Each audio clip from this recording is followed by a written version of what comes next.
1480, les courtisans confucéens saccagèrent les archives impériales. Ils cherchaient à détruire tout vestige de l'une des plus extraordinaires réussites de la dynastie des Ming.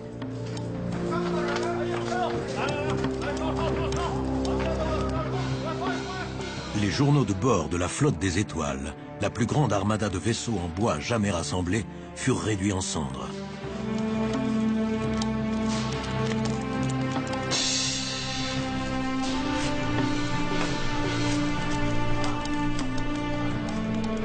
De ces cendres allait naître un mystère qui allait tenir le monde en haleine.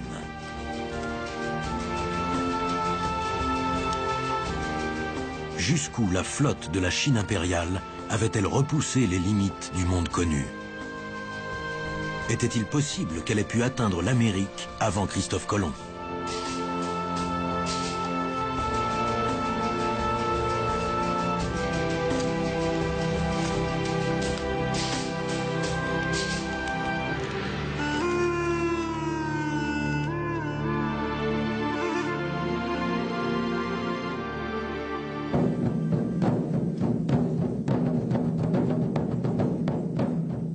Un homme exceptionnel est au cœur de ce grand mystère.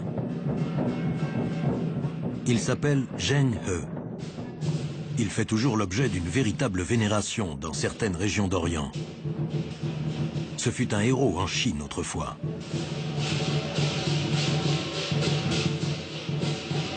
C'était le plus puissant des eunuques de la cour. Sa loyauté lors des combats lui valut de considérables récompenses.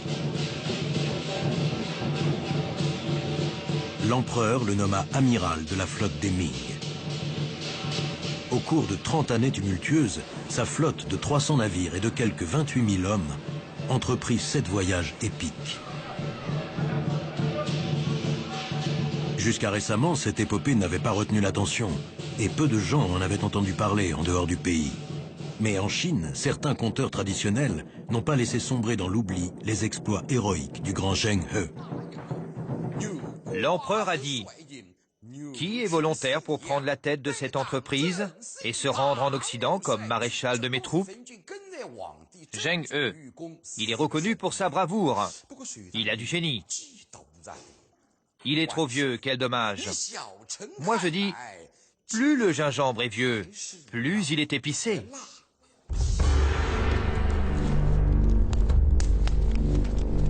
Un homme allait propager la réputation de Zheng He jusqu'en Occident.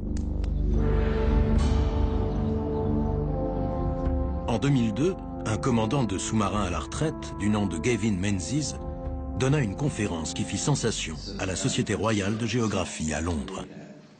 Quelqu'un s'est rendu dans les îles Caraïbes en 1424, 70 ans avant Christophe Colomb. L'annonce de Menzies fit l'effet d'une bombe. Menzies prétendait qu'en 1421, près d'un siècle avant Magellan, la flotte de Zheng He avait fait le tour du monde. Il développa sa théorie dans un livre devenu un best-seller. Si Menzies avait raison, Zheng He aurait atteint le Nouveau Monde avant tous les explorateurs européens.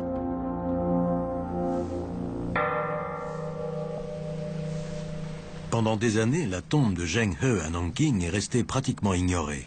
Seule sa famille s'en occupait. Pendant 600 ans, la famille s'est rendue ici en toute discrétion. Très peu de gens savaient que la tombe se trouvait ici.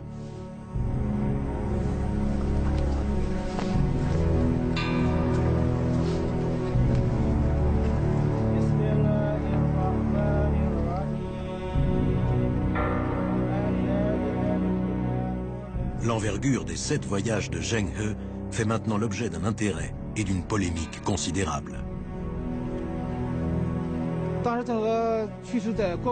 Évidemment, il devait mourir au cours du 7e voyage. Sa tombe ne contient rien d'autre que ses vêtements et ses chaussures. Beaucoup d'informations ont été perdues ou détruites, mais l'histoire de Zheng He peut être reconstituée à partir des inscriptions faites sur les stèles qu'il a érigées. L'empereur dépêchait des envoyés dans les pays étrangers pour lutter contre leurs manières barbares et les initier à notre civilisation. Il subsiste d'autres sources d'informations dans les archives provinciales et les décrets impériaux, dans un récit officiel, quelques cartes qui ont résisté, ainsi que les mémoires d'un interprète qui accompagna la flotte durant ses voyages. Ce documentaire se propose de retracer la véritable histoire des voyages de Zheng He. Ceux qui ont accompagné Zheng He et sa flotte furent considérés comme des héros, et nous les vénérons. Zheng He partit sur les mers, à l'époque où Henri V était roi d'Angleterre, et où la plupart des gens pensaient que la terre était plate. Nous avons traversé d'immenses étendues d'eau, vu des vagues hautes comme des montagnes, et posé les yeux sur de très lointaines contrées barbares. En s'appuyant sur des éléments anciens et récents, cette émission de 2 heures va suivre les traces de la puissante flotte des étoiles. Nos voiles se déployaient, tels des nuages poursuivant leur course. La première émission suivra les traces de la flotte au fil des temples anciens et des routes commerciales menant dans les ports de l'Asie, de l'Arabie et de l'Afrique des temps modernes. La seconde émission étudiera la théorie de Menzies pour voir si la flotte a bien traversé l'Atlantique jusqu'en Amérique et comment elle l'a fait.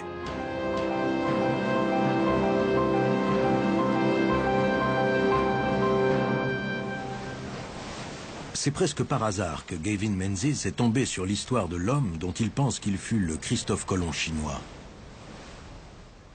Lorsque j'ai écrit ce livre, je me suis basé sur le fait que les premiers explorateurs européens avaient tous des cartes leur montrant où ils allaient.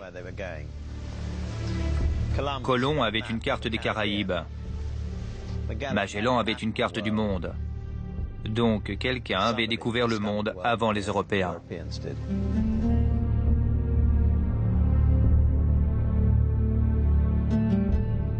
Les cartes dont disposaient ces premiers explorateurs ont toutes disparu. Mais des cartes indiquant la présence d'îles de l'autre côté de l'Atlantique ont survécu. C'est ce qui a convaincu Menzies que quelqu'un avait dû établir des cartes du Nouveau Monde, bien avant Colomb.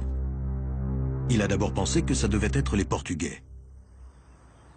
Je suis donc allé voir l'ambassadeur du Portugal à Londres et il m'a dit « Nous allons vous présenter au conservateur de la Torre des Tombeaux à Lisbonne. » La Torre des Tombeaux est l'une des grandes bibliothèques nationales du Portugal. J'ai donc commencé à consulter les archives. Si Menzies réussissait à prouver que les explorateurs portugais avaient traversé l'Atlantique et cartographié les îles Caraïbes avant Colomb, ce serait un scoop d'importance mondiale. Mais ce qu'il trouva le poussa à penser que dès 1428, il existait une carte du monde qui était donc antérieure au premier voyage d'exploration portugais. Il avait comme source les écrits d'un historien portugais qui écrivit près de 100 ans plus tard et qui affirmait que cette carte indiquait le cap de Bonne-Espérance ainsi que le détroit de Magellan. En admettant qu'une telle carte ait jamais existé, elle avait disparu. Mais Menzies était convaincu. Non seulement les Portugais n'avaient pas découvert ces îles dans les Caraïbes 70 ans avant Christophe Colomb, mais ils en ignoraient même l'existence. Il me fallait revoir tout mon livre.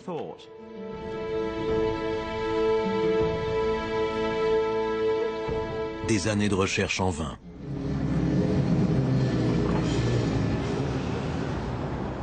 Gavin Menzies noya sa désolation dans les bars de Lisbonne, mais une question le tourmentait néanmoins. Si les Portugais n'avaient pas été les premiers à établir la carte de ces lointaines régions de l'Atlantique, qui l'avait fait?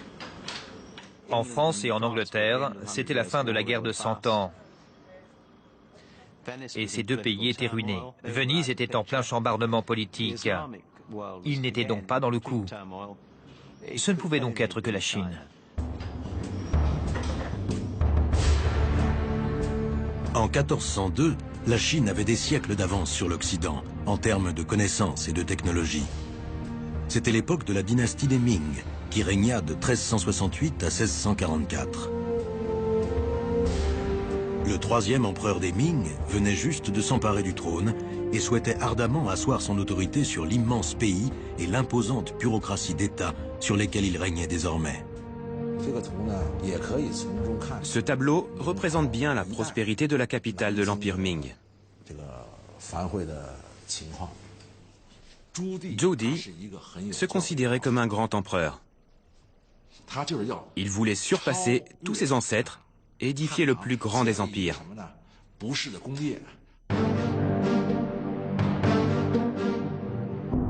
Pour accroître le prestige de son empire, l'empereur chercha à développer ses relations diplomatiques et commerciales avec le monde extérieur. Il voulait également améliorer ses relations avec les pays voisins. La mission de Zheng He avait un caractère politique. Son but était d'étendre et d'accroître le pouvoir de la dynastie des Ming. L'empereur encouragea le système des tribus. De fait, les ambassadeurs affluaient à la cour de Chine pour rendre leurs hommages, prouvant ainsi l'influence de l'empereur chinois.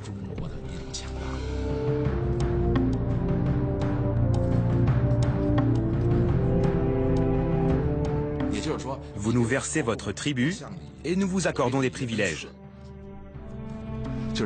En vous accordant en retour des privilèges de plus grande valeur, nous vous montrons que nous sommes un pays plus puissant et établissons notre supériorité morale. Typiquement chinois comme manière de penser.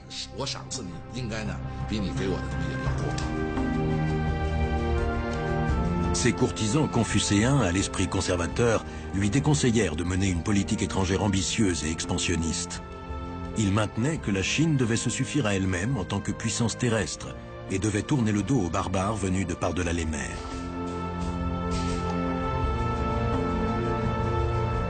Mais Zhu Di pensait qu'il conforterait son pouvoir dans son empire en cherchant richesses et renommée dans le vaste monde.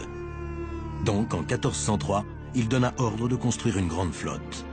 Au cours des 30 années à venir, elle voguerait de par l'océan Indien et contribuerait à étendre le réseau de l'Empire à tout le monde connu. On établit des chantiers navals prêts à accueillir la construction de la flotte. Il y a 20 ans, c'était la mer ici. Ces maisons ont été construites depuis. Vous pouvez imaginer que ces bâtiments sont les vaisseaux de Zheng He. La première tâche de Zheng He fut de construire plus de bateaux. Étonnamment, 600 ans plus tard, on peut encore voir ces grandes cales sèches au cœur de l'ancienne capitale, Nanking. Les gens d'ici m'ont dit que jusqu'en 1949, ces docks étaient encore reliés à la mer. C'étaient d'énormes docks, près de 2 km de long et 500 mètres de large. Il y avait 7 cales sèches. Voici la numéro 6. D'après les archives, l'empereur recruta 10 000 travailleurs ici pour construire un monument. Près de 20 000 personnes travaillèrent ici.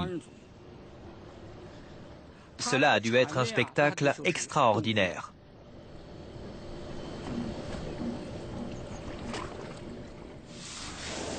La flotte en construction se composait de plusieurs centaines de bateaux, y compris des jonques gigantesques, les jonques précieuses. Vous voyez ces pieux en bois? Leur but n'était pas de consolider la berge, mais de servir de support au bateau pour que les ouvriers puissent travailler dessus. En 1957, on a trouvé ici un gouvernail géant de 11 mètres de long. Je l'ai vu de mes propres yeux. Des archéologues ont estimé que ce gouvernail était vieux de 600 ans et faisait 10 mètres de long. Il provenait d'une jonque géante.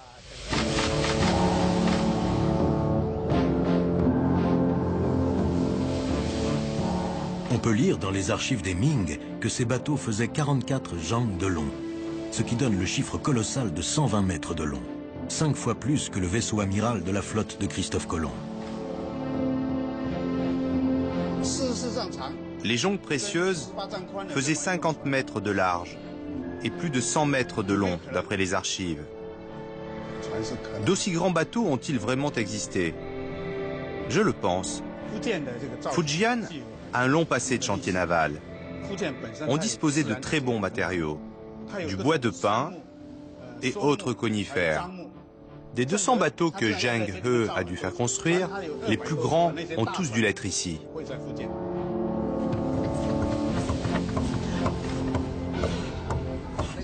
Ce groupe d'érudits et d'amateurs de bateaux a rassemblé les fonds nécessaires pour reconstituer une jonque de l'époque Ming. Mais ils en sont encore à décider de la taille qu'elle devait avoir.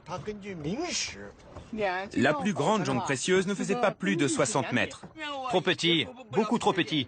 J'ai des sources exactes. Ce dessin date de l'époque de Zheng He. Vous ne pouvez pas le contester. Les experts sont d'accord pour dire qu'un bateau qui aurait 3 épaisseurs de planche serait assez robuste.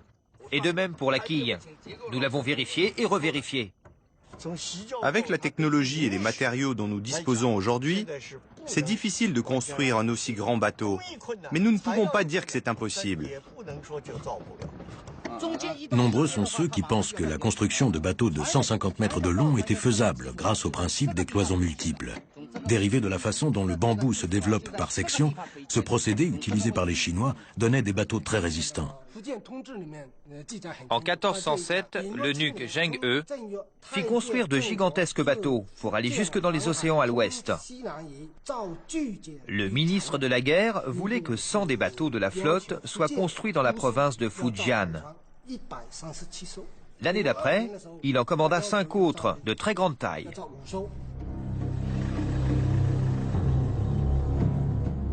L'État des Ming soutenant ce projet de tout son poids, l'envergure en était impressionnante. On fit venir des charpentiers, des forgerons et des fabricants de voiles de tout le pays.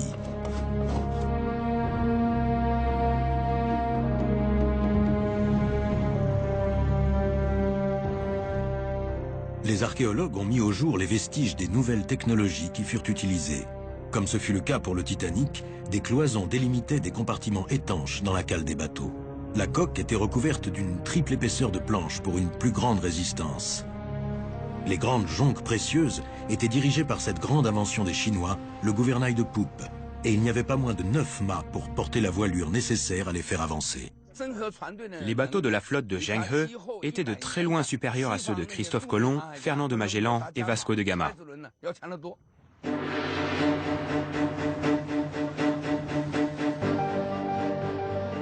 L'empereur avait prévu une série d'expéditions pour gagner l'allégeance ainsi que les tribus des souverains de l'océan Indien. Il fit fabriquer des sceaux officiels qui devaient être présentés aux dirigeants locaux, les liant ainsi à son empire. Bien que certains conseillers confucéens fussent opposés à cette entreprise, il pouvait compter sur le soutien inconditionnel des eunuques de la cour. Zheng He, l'eunuque dans lequel il avait la plus grande confiance, commença à rassembler l'expédition sur ce vaste fleuve qu'est le Yangtze. Zheng He organisa la flotte de telle façon que les navires amiraux puissent communiquer avec les autres bateaux rassemblés tout du long du Yangtze. Zheng He se rendit en bateau avec un équipage famélique jusqu'à Taikang, l'endroit idéal pour recruter des marins. C'est un bon port. Les marins sont expérimentés. Ils ont grandi sur le fleuve. Une stèle donne les dates de départ des 7 expéditions. La stèle indique la destination des expéditions, ainsi que les dates d'arrivée et de départ.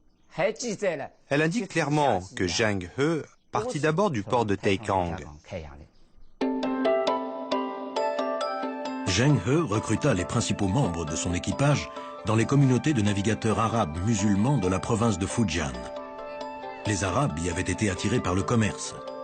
Des siècles plus tard, des musulmans chinois y vivent toujours, pris dans leurs mosquées, et ont gardé la mémoire du jour où l'amiral musulman comme eux s'est arrêté dans leur ville. Il y avait une grosse tempête ce jour-là, quand Zheng He a débarqué dans notre ville. Nos ancêtres sont allés le rencontrer sous une tente dressée en lisière de la ville.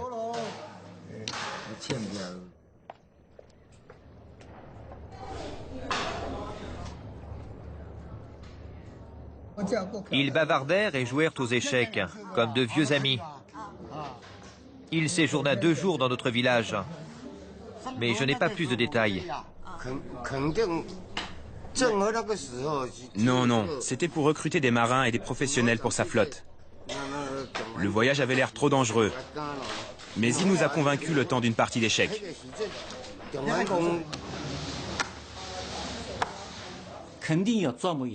Il voulait vraiment recruter des Arabes.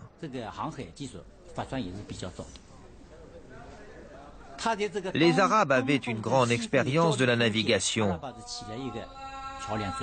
Ils avaient toujours joué un rôle important dans les relations entre Orient et Occident.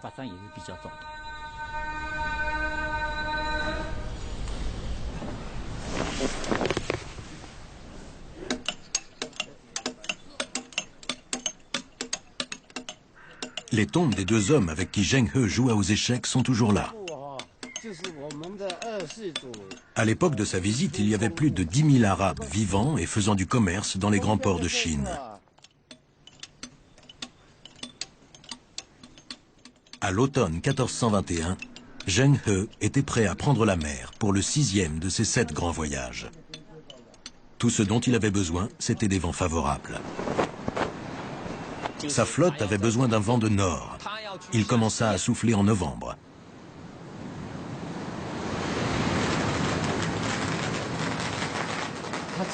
Zheng He se rendit quand même sur la montagne, où les pêcheurs allaient prier pour des vents propices. Les marins de toute confession priaient ensemble la déesse de la mer pour qu'elle veille sur eux. Ces hommes avaient foi en la déesse et la cérémonie était des plus sérieuses. Ils lui demandèrent de les protéger. Ils avaient peur de se retrouver en péril.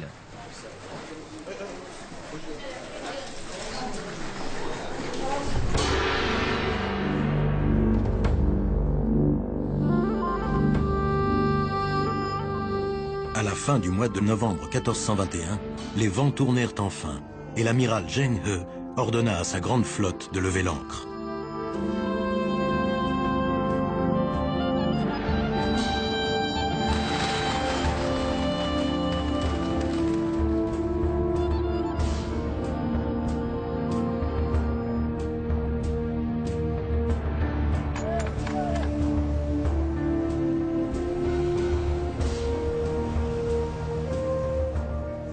Il y avait 100 à 200 bateaux, y compris 7 grands bateaux pour les commandants, des bateaux pour les chevaux, les hommes, l'eau et les provisions.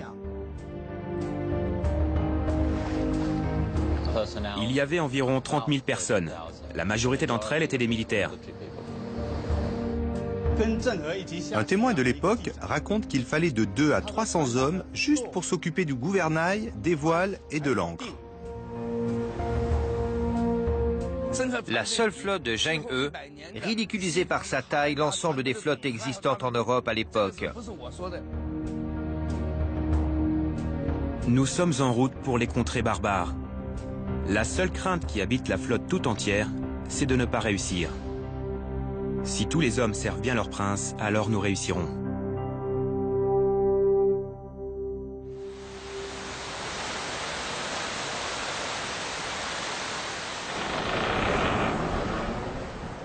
C'était un curieux mélange de superstition et de science, mais ils utilisaient une technologie encore utilisée de nos jours, celle du compas inventé par les Chinois. Nous en appelons au patriarche, créateur de l'impérial compas, et à ceux qui ont traversé les mers au cours des temps, ainsi qu'aux grands esprits protecteurs des 24 directions. Nous vous supplions tous de protéger nos navires.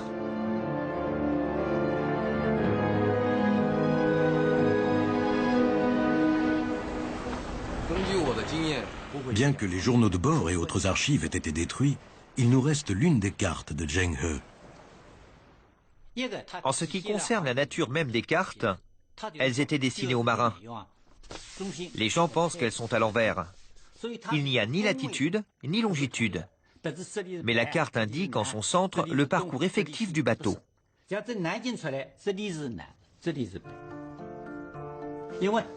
Le nord et le sud tournent donc.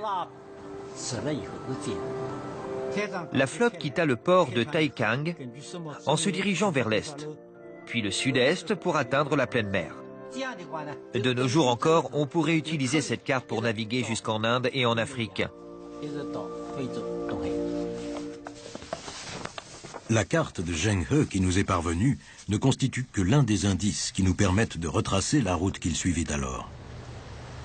Le voyage sur les mers était dangereux. Par moments, on se trouvait pris dans des brumes et des nuages, et on ne voyait plus rien. Terre et ciel ne formaient plus qu'une immensité vide.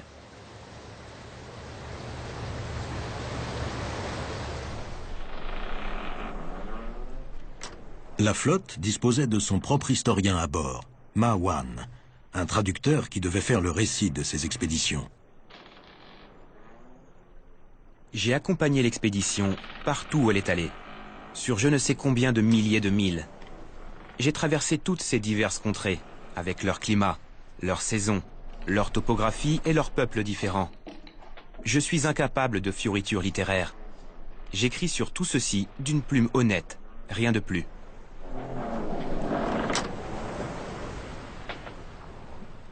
Les récits de Marwan nous racontent que la flotte suivit la côte du Vietnam, longea la Thaïlande et continua vers Malacca en Malaisie, juste au nord de l'actuel Singapour.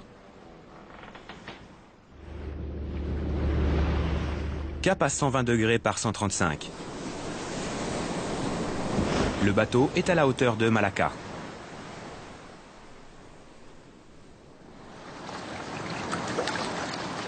Après 3 semaines passées en mer, la flotte de Zheng He arriva à Malacca. Malacca est la porte de l'océan Indien et l'endroit idéal pour établir une base de ravitaillement pour la flotte.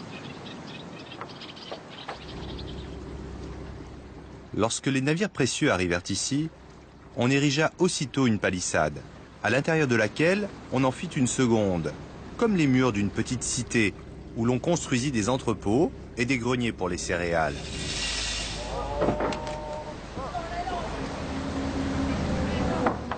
Les Chinois avaient besoin d'entrepôts. Ils étaient loin de chez eux. Ils voulaient aussi contrôler le détroit de Malacca.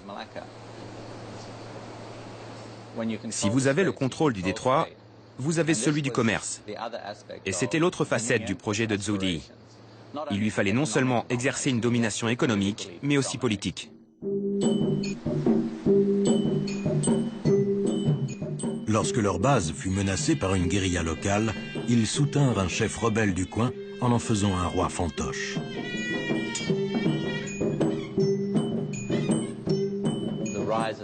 Le développement de Malacca est étroitement lié au soutien apporté par les Ming.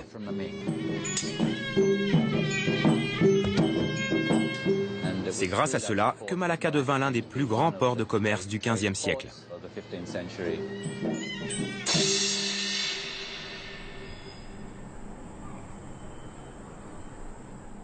Le sceau officiel de l'empereur entérina ce pacte. Le roi de Malacca avait également un sceau de ce genre, qui lui avait été offert par l'empereur de Chine.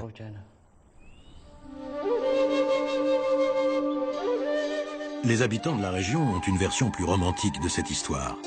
La légende parle d'un mariage de contes de fées qui unit les Chinois et les Malais par des liens d'amitié. La princesse chinoise et toutes ses demoiselles d'Atour fut amenée dans notre pays en cadeau pour notre grand roi. Il fut si comblé par sa beauté qu'il lui offrit la grande colline de Malacca pour que ses compatriotes puissent s'y installer.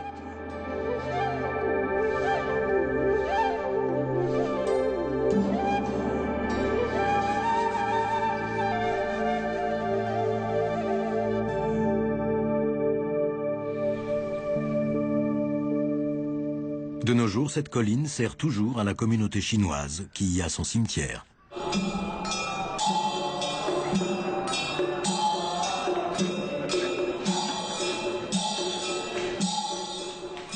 Le cantonnement, ou enclave des Chinois, qui se développa autour de la base de ravitaillement de la flotte chinoise, existe toujours. Malacca est encore de nos jours une ville marquée par cette présence chinoise. Et une nouvelle statue de Zheng He attend de dominer la ville qu'il contribua à fonder.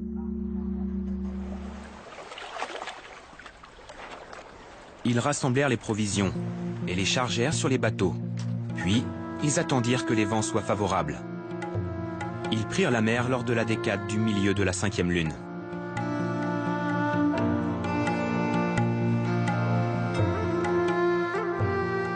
Pour la première fois, ils se retrouvent en pleine mer pour traverser l'océan Indien.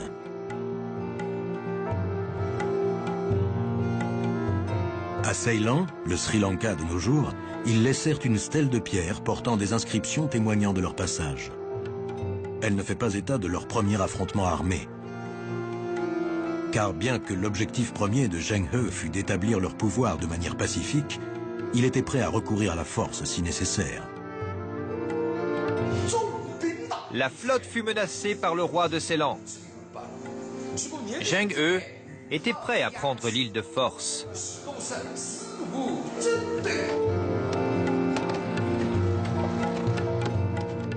Lorsque l'on constate la violence qui accompagna ces expéditions, il faut dépasser un peu les paroles pour comprendre que ce n'étaient pas du tout des expéditions amicales et qu'on recourait à des manœuvres d'intimidation très conséquentes. Quand on part avec 30 000 soldats, il ne s'agit plus d'expéditions pacifiques et amicales. Le roi fut pris et mis en cage comme un animal. Il tremblait de tous ses membres, implorant qu'on lui laisse la vie sauve. Nous avons là une puissance de premier plan, la dynastie des Ming au XVe siècle. Ces expéditions constituaient une tentative de dominer le monde du point de vue économique et politique.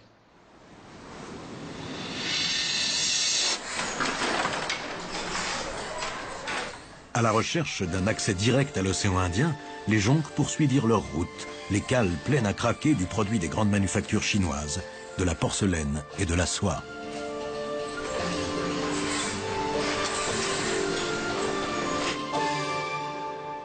Ma Wan, le chroniqueur attitré de la flotte, décrit comment elle poursuivit sa route vers l'Inde, la côte de Malabar et la ville de Calicut. Elle s'étend au bord de la mer, la contrée de Calicut. C'est le grand pays de l'océan occidental.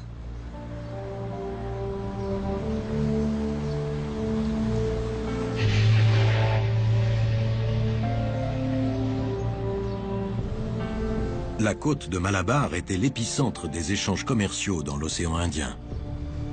Si un bateau précieux s'y rend, les achats et les ventes sont entièrement supervisés par 2 hommes. Ils sont rejoints par un courtier. Quand la flotte arrivait, les populations locales venaient à sa rencontre, dans leurs petites embarcations. C'étaient les intermédiaires, les gens qui faisaient office de courtiers pour l'achat des marchandises. Il y avait aussi des traducteurs. Ils discutent du prix de la soie. Quand on s'est mis d'accord sur un prix, ils rédigent un contrat. Ils se donnent alors tous la main et le courtier dit « Tel et tel jour, de telle et telle lune, nous nous sommes tous donné la main et avons scellé notre accord ainsi. Que le prix soit élevé ou pas, nous ne reviendrons pas dessus. »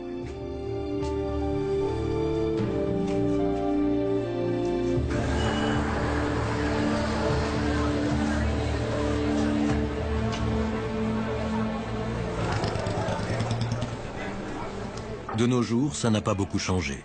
Les Chinois échangeaient leur soie et leur porcelaine contre des épices, qui étaient ramenées à Cochin et amassées dans des entrepôts.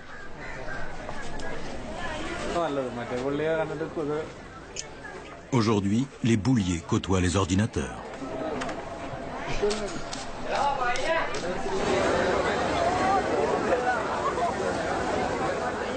Au fil des siècles, le commerce des épices a apporté une grande richesse à Calicut. On peut le constater de nos jours encore en voyant les parures qui ornent les éléphants lors des festivals dans les temples. Une partie de cet or est très probablement le fruit du commerce d'autrefois avec la Chine.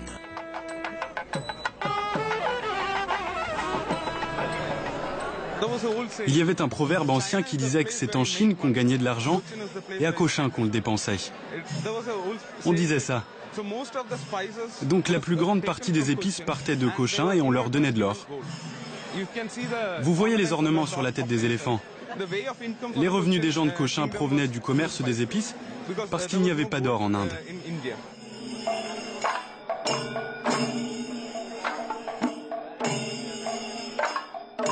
Ma Wan, le chroniqueur chinois, fut frappé par tout ce que ces deux grandes civilisations avaient en commun.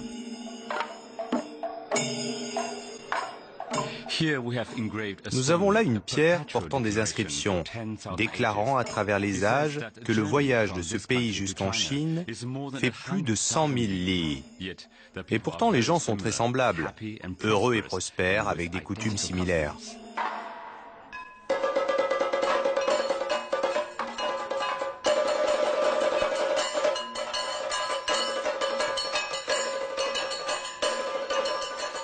Le théâtre local dansé doit beaucoup à l'apport des Chinois. Un grand nombre de formes artistiques ont traversé les mers jusqu'en Inde, témoignant très clairement de l'influence chinoise. L'opéra chinois a influencé la danse et le théâtre d'ici. Certaines formes d'art dramatique sont la réplique exacte de certaines formes d'opéra chinois.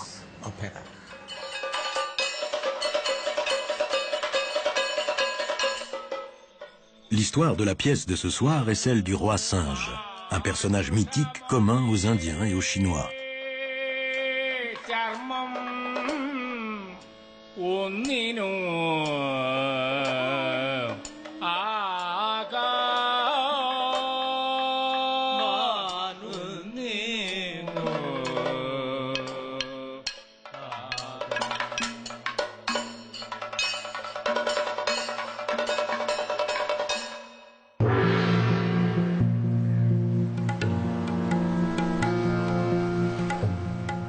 La flotte des étoiles avait déjà parcouru l'incroyable distance de 6000 milles. Elle était maintenant prête pour l'étape suivante. Alors que nous suivons ce voyage, on peut s'étonner de tout ce qui, dans le monde d'aujourd'hui, aurait paru familier aux marins de Zheng He. Il y a 600 ans, les navigateurs asiatiques étaient extrêmement expérimentés et savants. Zheng He ne s'aventurait pas dans l'inconnu le plus total. Ces marins firent la même chose que ce que les marchands font encore de nos jours. Ils engagèrent des pilotes de la région pour les mettre sur la route des fabuleuses contrées d'Arabie, depuis les côtes indiennes de Malabar. Les marchands locaux qui voyageaient à bord d'assez grands bateaux s'y connaissaient mieux. Leur aide était donc tout à fait essentielle. Il est certain que les gens qui s'aventuraient sur ces côtes pour la première fois se faisaient guider par eux.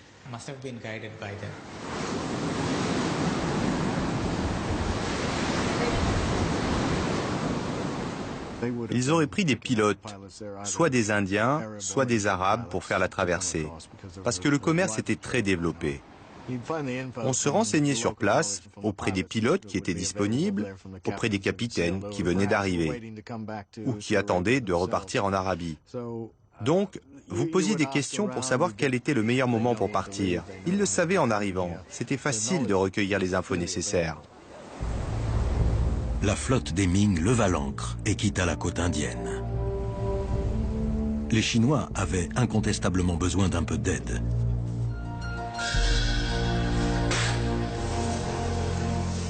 Leur façon de prévoir le temps et les vents était pour le moins pittoresque.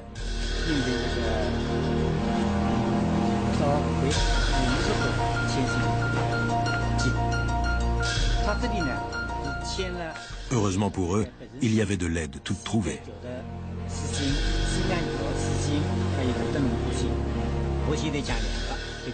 À l'époque, comme de nos jours, les pilotes indiens savaient tout des vents qui accompagnaient la mousson saisonnière, ce qui est fondamental dans cette partie du monde. Pendant la période de la mousson, seuls les bateaux naviguant à la voile pouvaient quitter l'Arabie pour venir en Inde. Mais à chaque fois qu'on essayait de faire l'inverse, on perdait son temps en mer.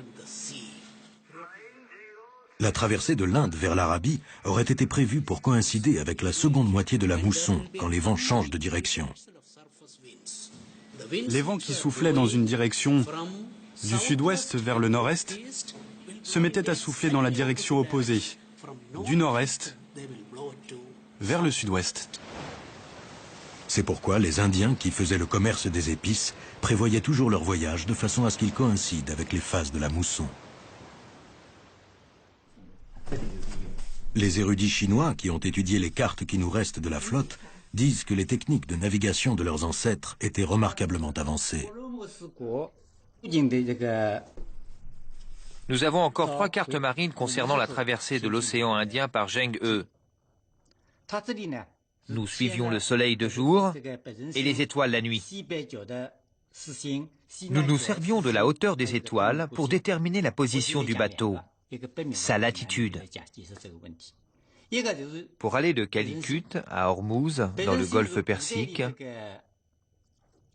ils suivirent les étoiles, et notamment l'étoile polaire.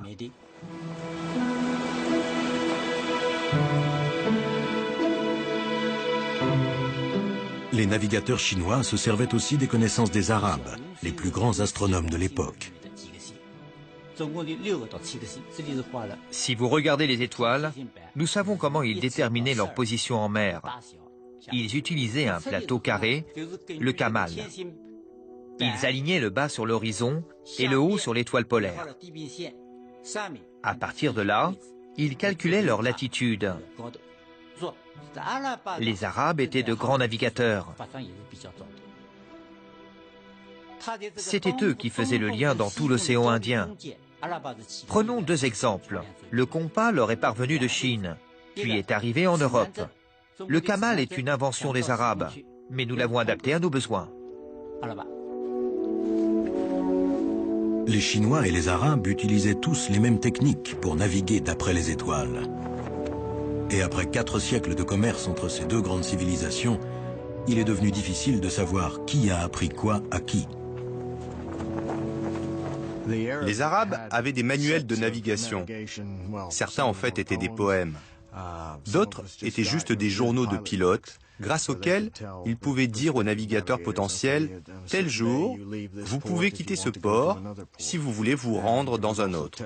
Et ils disaient aussi comment aller d'un port à un autre.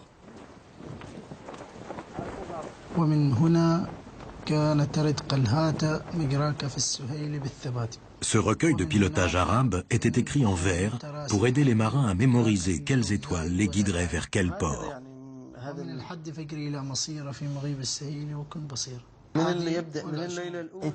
Il parle des directions dans le secteur où nous nous trouvons. Il parle avec précision des ports et de la position des étoiles. Vous pouviez donc suivre ce qui pour eux représentait la gueule du lion, qui faisait partie du scorpion. C'est un ensemble d'étoiles, et si vous suivez correctement les instructions, vous arrivez exactement là.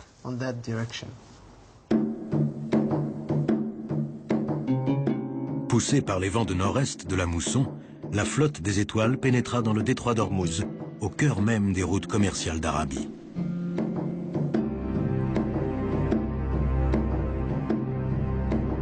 Cent ans plus tôt, l'antique route de la soie qui traversait les territoires d'Asie avait été coupée par les conquêtes mongoles. Les Chinois souhaitaient vivement renouer avec le monde arabe et rétablir des liens avec les itinéraires des caravanes qui sillonnaient le Moyen-Orient pour arriver dans les villes de commerce qui jalonnaient le golfe Persique. La flotte à l'ancre se transformait en un marché géant où l'on échangeait les soieries et la porcelaine contre les marchandises précieuses apportées là depuis les marchés d'Ormuz, Kalhat et Mascat. Sohar, par exemple, était décrit au XVe siècle comme le port de commerce le plus actif de tout l'Orient. C'était donc plus facile pour les Chinois d'y apporter leurs marchandises et d'y réceptionner celles venues de partout. Les marchandises que l'on trouvait à Sohar venaient d'Europe, mais aussi de différentes régions d'Afrique.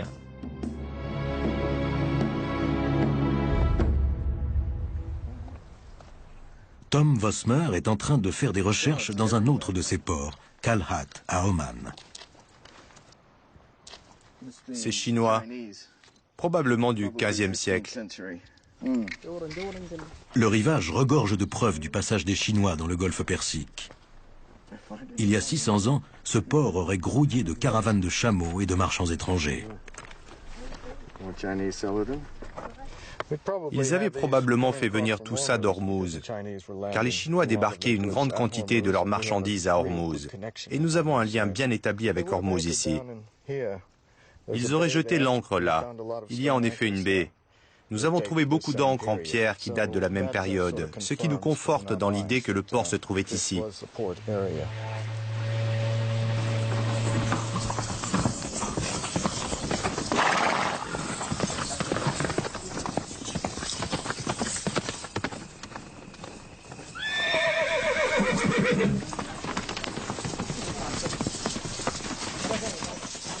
Les Chinois découvrirent que c'était un bon endroit pour acheter des chevaux.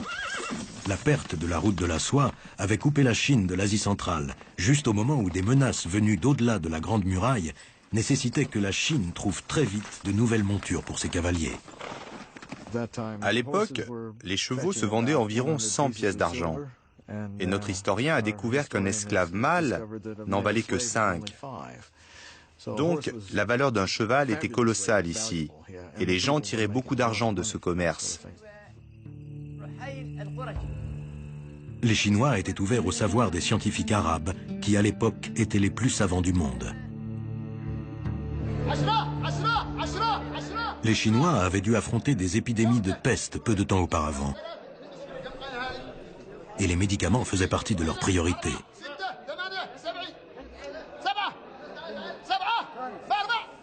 Zheng He avait recruté plus d'une centaine de médecins et de pharmaciens chinois pour trouver de nouveaux médicaments. L'Arabie reste une mine d'herbes médicinales et d'innombrables autres remèdes.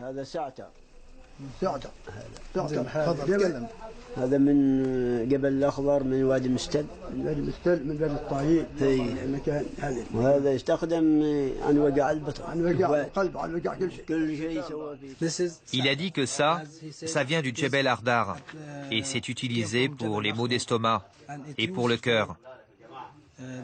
On peut le prendre avec ce sucre, vous mélangez avec de l'eau chaude et vous le buvez comme du thé. Et c'est bon pour l'estomac.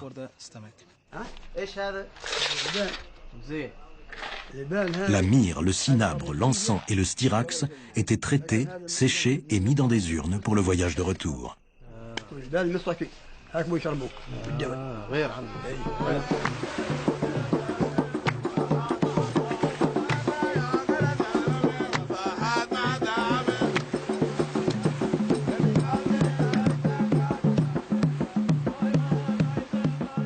Il y avait encore une chose de très grande valeur que les Chinois pouvaient apprendre des Arabes, car c'est eux qui détenaient les clés de l'Afrique.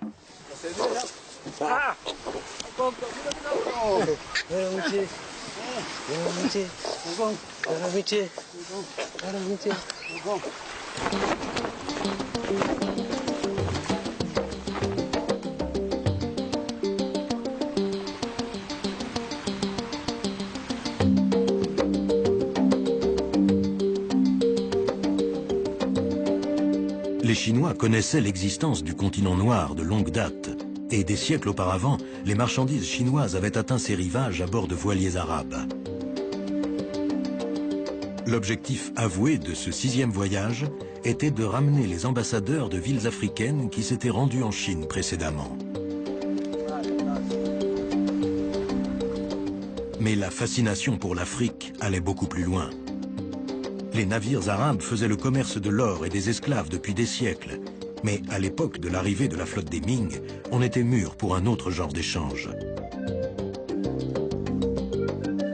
Loin d'être des sociétés primitives, certaines nations africaines ont connu une grande prospérité.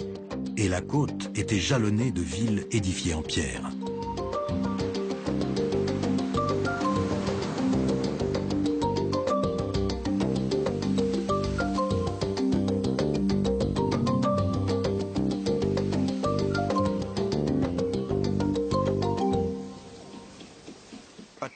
Une ville comme celle de Pati avait à peu près 9 portes à l'époque, des portes immenses et des bâtiments colossaux, des palais et d'immenses mosquées. Ces villes doivent maintenant manifester leur prestige, montrer la richesse qu'elles ont engrangée, le pouvoir qu'elles ont acquis. Elles doivent aussi montrer maintenant de manière symbolique qu'elles sont importantes.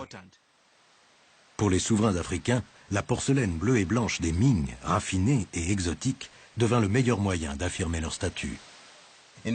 Dans ces niches circulaires, ils mettaient des bols en porcelaine qui auraient ressemblé à celui-ci. Et ces bols étaient uniquement faits pour décorer. Ce bol est un bol chinois du XVe siècle. Les gens dans cette région croyaient que les tessons de ces bols, une fois ramassés et mis dans des valises, permettaient de devenir riches et en bonne santé. On en prenait donc un grand nombre à ces fins.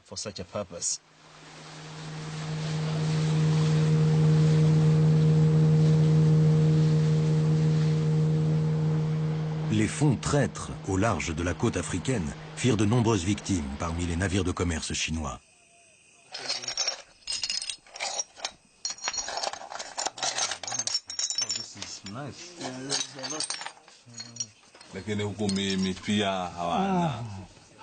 Il y a même un mot spécifique pour désigner ceux qui furent naufragés ici.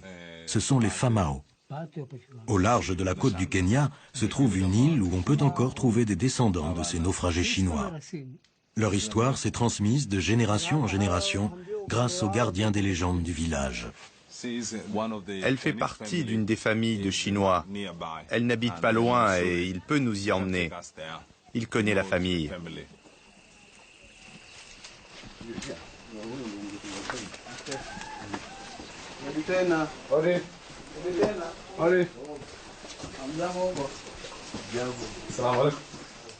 La famille Farouk fait partie des 4 familles Famao de l'île.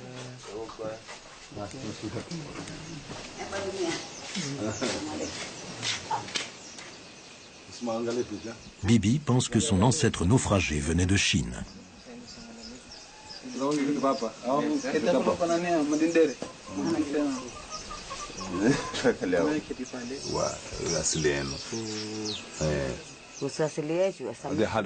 Il y a eu un naufrage et ils sont arrivés.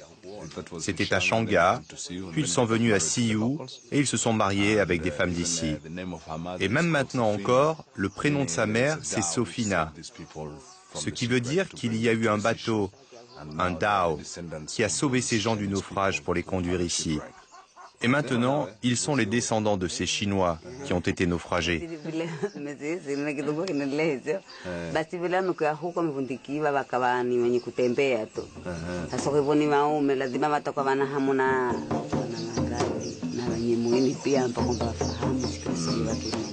Ils le savent par leurs parents.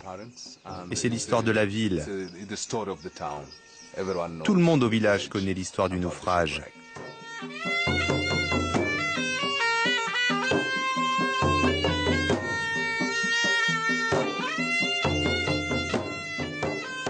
Mais qu'est-ce qui a bien pu pousser la flotte des Ming à braver les dangers d'un voyage de 16 000 km à travers l'océan jusqu'en Afrique? Ils vinrent pour rapporter en Chine des carapaces de tortue, dont ils avaient différents usages. Des cornes de rhinocéros noirs, qu'ils ramenaient pour en faire notamment des médicaments pour faire baisser la fièvre. Esmond Martin a consacré une grande partie de sa vie à lutter contre le commerce désormais illégal qui amena les Chinois au Kenya. Elles étaient plus grandes que la moyenne des défenses qu'ils trouvaient en Asie. Et c'est de l'ivoire tendre en outre. Il y a une différence. Les éléphants des forêts d'Asie donnent un ivoire dur, plus difficile à sculpter. Les Chinois ont toujours aimé l'ivoire tendre. Donc l'ivoire africain qu'ils pouvaient trouver en Afrique orientale était supérieur. Il y a 5 siècles, le commerce des défenses d'éléphants aurait fait paraître ridicule la taille des tas de défenses saisies aux braconniers dans le cadre de la lutte pour la préservation de la faune africaine. Mais les motivations des marchands chinois étaient variées. Tandis que certains remplissaient les cales de leurs bateaux d'ivoire et de cornes de rhinocéros, d'autres étaient à la recherche d'animaux nouveaux et étonnants pour la ménagerie de l'empereur. Ce qui poussa la flotte des Ming à se rendre en Afrique était peut-être la soif d'exotisme. Et l'Afrique avait beaucoup à offrir dans ce domaine. Un illustrateur contemporain a rassemblé une collection de dessins d'animaux fantastiques, le rhinocéros, l'autruche et le zèbre.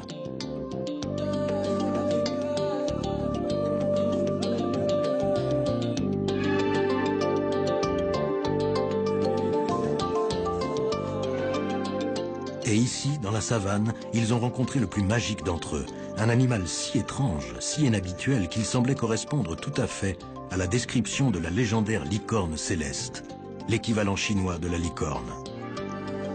On s'organisa pour en ramener une pour attirer la chance sur l'empereur lui-même. Je suis absolument sidéré qu'il l'ait effectivement fait. Et la faire monter à bord d'un bateau, je me demande comment ils ont fait, sans parler de la garder à bord tous ces longs mois avec les tempêtes. Ça a dû être quelque chose. Vous savez que la girafe a un curieux équilibre entre ses longues jambes maigres et son gros corps.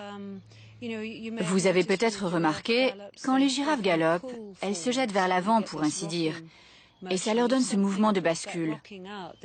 Si ce mouvement cesse, Elle passe cul par-dessus tête. Donc à bord d'un bateau, ce serait aussi assez problématique. L'histoire ne dit pas comment ils transportèrent leurs trésors vivants sur près de 10 000 milles.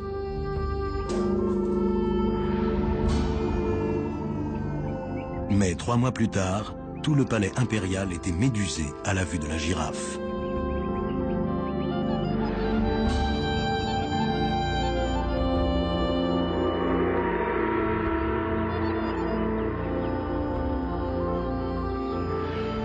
Les fonctionnaires de la cour se tordaient le cou et se régalaient de cette vision.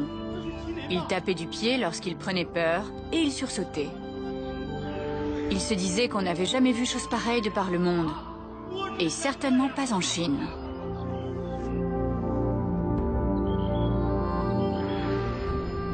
La girafe était venue des confins de la Terre pour prendre place dans les comptes rendus méticuleux de la cité interdite. Ce que Zheng He fit avec la flotte des Ming fait partie des plus grands moments de l'histoire maritime. Mais pendant des siècles, cette histoire est restée confinée à la Chine, ignorée du reste du monde.